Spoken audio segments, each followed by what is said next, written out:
Hello guys, it is me Himansh. तो आज हम करने वाले हैं एक चीज़ की अनबॉक्सिंग जो प्रत्यक्ष की रिटर्न गिफ्ट में मिली थी मुझे। सो गाइस, ये सब इनको छोड़ दो। तो हाँ, पहले ये मैंने तो इसको अनबॉक्स पहले किया हुआ है। एक बुक है डिस्पिकेबल मी 4 का। इसको साइड में रखते हैं अभी।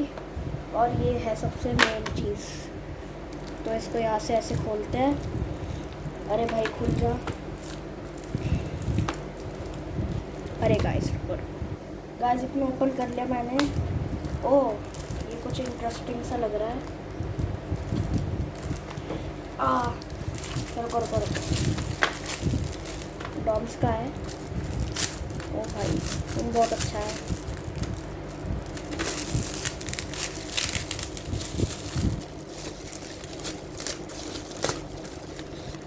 ये क्या है? Jumbo magic pens.